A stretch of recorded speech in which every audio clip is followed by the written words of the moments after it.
بسم اللہ الرحمن الرحیم۔ دوستو، کیا آپ جانتے ہیں کہ یہودی کے جسموں سے گندی بدبو کیوں آتی ہے اور کس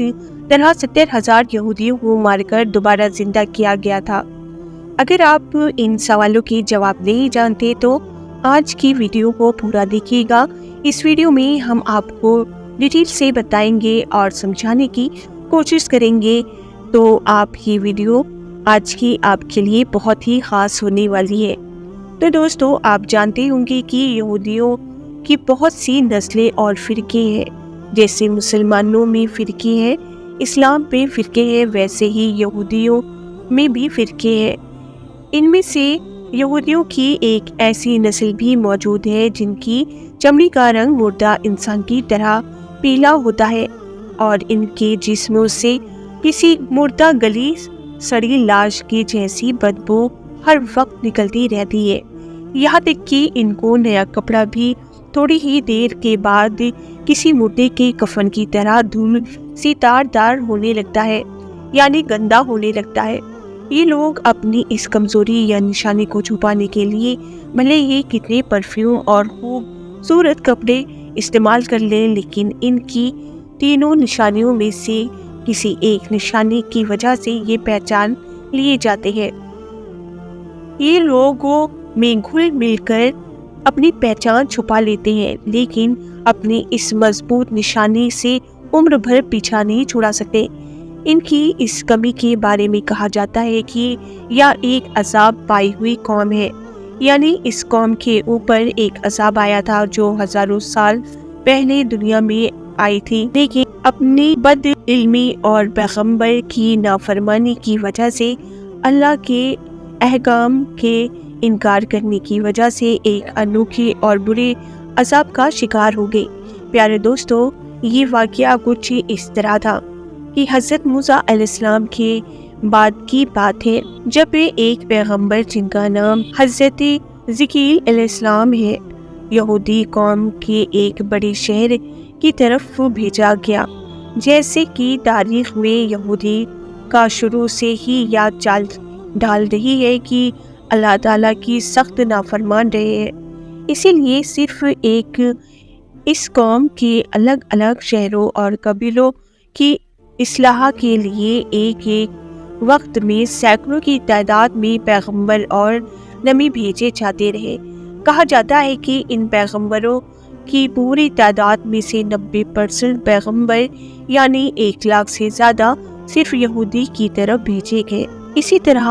ایک قوم کی طرف جس شہر میں ایک پیغمبر حضرت زکریا کو بھیجا گیا، وہ ایک بڑا شہر تھا جہاں لاکھوں کی تعداد میں انسان رہتے تھے۔ ایک بار ایسا ہوا کہ پیغمبر حضرت زکریا علیہ السلام نے اللہ کے حکم سے لوگوں کو جمع کیا اور نافرمانوں کے ایک لشکر سے جہاد کرنے کے لیے تیار ہونے کا حکم دیا، لیکن جیسا کہ یہودی روپے پیسے کی لالچی دنیا دار اور جہاد سے دور رہنے والی قوم ہے، لہذا انہوں نے پیغمبر سے صاف طور پر انکار بھی نہیں کیا اور ہاں کے جواب میں بھی نہیں جواب دیا، بلکہ ٹال مٹول کرنے میں لگے رہے۔ اس وقت کے پیغمبر حضرت زکریا علیہ السلام ان کو روزانہ گھروں میں جا کر جہاد کی تیاری کا حکم دیتے، لیکن وہ دنیاوی زندگی میں اتنا کھو چکے تھے کہ موت کے بارے میں سوچ کر ہی گھبرا جاتے تھے۔ اس طرح وقت گزرتا رہا اور وہ اللہ کی طرف سے آنے والے اس حکم سے بالکل بے نیاز ہو گئے، یعنی لاپرواہ ہو گئے، لہذا ان پر اللہ کی طرف سے عذاب آنے کا فیصلہ کیا گیا۔ ان لوگوں کو اللہ کے عذاب سے بہت ڈرایا گیا، لیکن ان کی نافرمانیاں جاری رہی اور پھر ایک دن ان میں طاعون کی وبا پھوٹ پڑی، یعنی ایک بیماری شروع ہو گئی اور روزانہ درجنوں لوگ موت کے منہ میں جانے لگے۔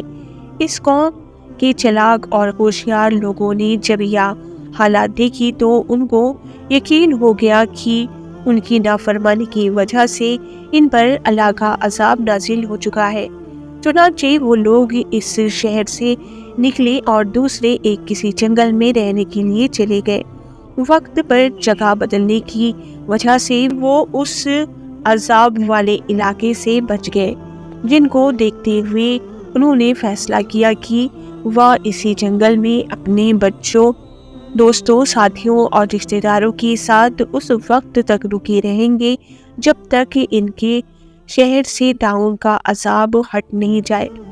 ابھی ان کو وہاں رکے ہوئے کچھ ہی دن گزرے تھے کہ ایک دن اللہ تعالیٰ نے ایک فرشتے کو بھیجا اور یوں ان کی چالاکی اور عقل ان کے کام نہ آئی اور ان پر عذاب پہنچ گیا۔ فرشتہ ایک اونچے پہاڑ پر کھڑا ہوا اور اس نے ایک ایسی ڈراؤنی چنگاڑ کی آواز نکالی کہ جس نے بھی وہ آواز سنی ڈر کے اور دہشت میں ہوش حواس کھو بیٹھا۔ اس کے بعد فرشتے اسی گوشدار آواز میں پکارا، مر جاؤ۔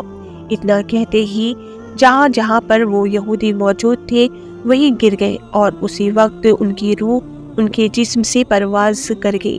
پیارے دوستو، یاد رہے کہ ان میں سے کوئی بھی بیمار نہیں تھا، یہ لوگ سبھی کے سبھی نارمل اور صحت مند تھے، جبکہ ان کی تعداد تقریباً 70,000 کے لگ بھگ تھی۔ جنگل کے اندر جہاں یہ لوگ رکے ہوئے تھے وہاں لاشوں ہی لاشیں پڑی تھیں، جن میں بچے، بوڑھے، عورتیں، سبھی لوگ شامل تھے، جو بے جان ہو کر اوندھے منہ زمین پر کیڑے مکوڑوں کی طرح بکھرے پڑے تھے، یہاں تک کہ پورے جنگل میں کوئی ایک انسان بھی نہیں بچا تھا۔ حیران کرنے والی بات یہ تھی کہ ان کے نزدیک کوئی جانور بھی نہیں جاتا تھا، جس کی وجہ سے کچھ دن بعد ہی ان کی لاشیں سڑنے گلنے لگی اور اتنے لوگوں کی لاشوں کی بدبو کی وجہ سے جنگل میں اور جنگل کے آس پاس آبادی میں برداشت کے باہر بدبو پھیل گئی، جس پر علاقے کے لوگوں نے فیصلہ کیا کہ ان کو ایک جگہ جمع کر کے ان کے چاروں طرف ایک دیوار بنا دی جائے۔ کچھ وقت گزرا تو ایک روز اس قوم کے پیغمبر حضرت حزقیل علیہ السلام اسی جنگل میں سے گزرے تو انہوں نے اپنی قوم کے ہزاروں لوگوں کے شرمناک انجام دیکھے تو ان کا دل بھر آیا۔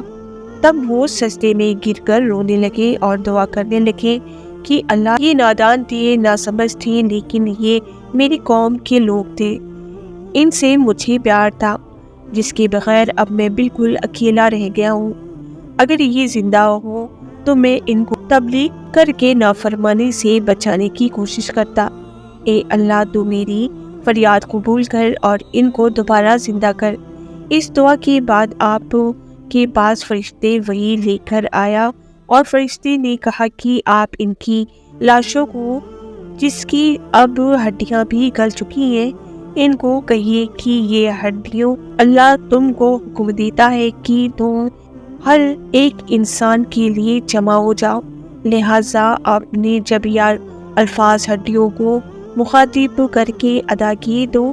تنکے کی طرح بکھری ہڈیاں ایک جگہ پر ایک مکمل ڈھانچے کی شکل میں جمع ہونے لگی اور دیکھتے ہی دیکھتے ایک ایک انسان کا ڈھانچہ دوسرے سے الگ ہو گیا۔ اس کے بعد پھر فرشتے حاضر ہوئے اور اللہ کا پیغام دیا کہ آپ ایک بار پھر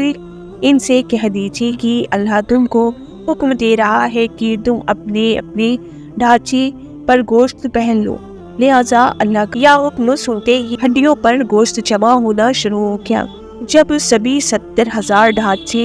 ڈھانچوں پر گوشت چڑھ گیا تو پھر فرشتوں نے کہا کہ ایک بار پھر ان کو کہیے، اللہ حکم دے رہا ہے کہ تم سبھی کے سبھی زندہ ہو جاؤ، لہٰذا جیسے ہی حضرت حزقیل علیہ السلام حکم دیا تو سبھی لاشیں زندہ ہونے لگی۔ پیارے دوستو، بے شک یہ انسانی تاریخ کا انوکھا اور حیرت انگیز واقعہ ہے، جو ایک دو نہیں بلکہ 70,000 انسان جو مر چکے تھے ایک بار پھر زندہ ہوئے، لیکن ان کی عذاب کی نشانی کے طور پر جسموں سے گندی بدبو آتی ہے۔ اگر آپ کو یہ ویڈیو پسند آئی ہو تو ویڈیو کو لائک کر دیں اور ہمارے چینل فیا وائس کو سبسکرائب کر لیں۔ اللہ حافظ۔